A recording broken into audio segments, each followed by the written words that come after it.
పట్టణంలోని ప్రధాన చౌరస్తా వద్ద ఉన్నటువంటి పోచమ్మ మైదానం దగ్గర ఉన్నటువంటి దుకాణాలని అడ్డదిడ్డంగా కూల్చివేసే ప్రక్రియ నిన్నగాక మొన్న మొదలైంది.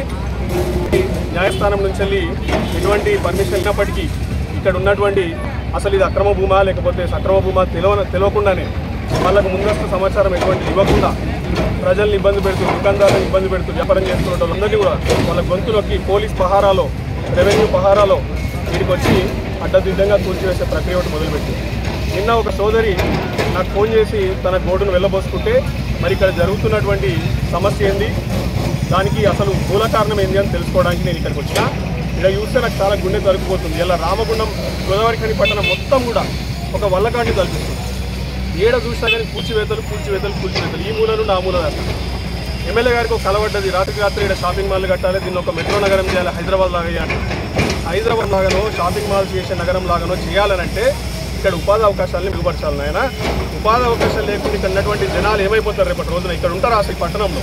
ఈ పట్టణ జనాభాకు అనుగుణంగా మీరు రోడ్లు వెడల్పు చేయాల్సినటువంటి అవసరం ఉంది. ఎట్లా పడితే అట్లా ప్రజలు అడ్డం వచ్చిన వాళ్ళందరూ కూడా నోరు కుక్కేసి బెదిరింపులకి అడ్డమైన కేసులు పెట్టి బెదిరించి ఇక్కడ కూల్చివేస్తామనంటే ప్రజలు ఖచ్చితంగా రానున్న రోజుల్లో మీకు చురుకు పెట్టడం మాత్రం ఖాయం. అంతేకాదు ఇక్కడ మన పక్కన ఉన్నటువంటి పట్టణాలు చూసుకోండి, కరీంనగర్ కానీ మన రాష్ట్ర రాజధాని హైదరాబాద్లో కానీ ఆడ మడిచౌడి, సుల్తాన్ బజార్, బేగం బజార్, ఇక్కడ మన కరీంనగర్లో టవర్ సర్కిల్, అక్కడ కూడా గిసోంటి ఇరుకిరికి రోడ్లే ఉంటాయి. ఆడగిట్ట పాలకులందరూ పోయి గిట్లనే ఎట్లా పడితే అట్లా కూర్చేయడం మొదలుపెట్టిందా? లేదు కదా.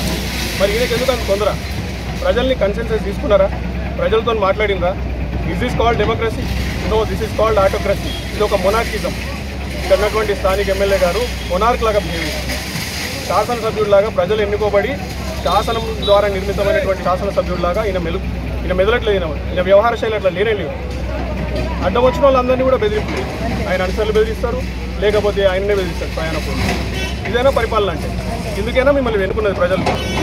మీ ఇష్టం వచ్చినట్టు మీరు చేసుకుంటాం, మేము నడుస్తుంది అని అనుకుంటే రానున్న రోజుల్లో ఖచ్చితంగా మళ్ళీ గజ్జ దింపుతాం. రానున్న రోజుల్లో, ఎందుకంటే ఇక్కడ ఇలా దాదాపు ఈ లక్ష్మీనగర్, ఈ చౌరస్తా ఇక్కడ ఉన్నటువంటి దుకాణాలలో పనిచేసే ఒక 2000 మందికి ఉపాధి పోయింది. నువ్వు కల్పిస్తావా మక్కన్ సింగ్? కల్పిస్తావా చెప్పు? ఎవరు ఇవ్వాలి మరి ఉద్యోగాలు? వీళ్ళకి ఉద్యోగాలు లేవు, సద్యోగాలు లేవు.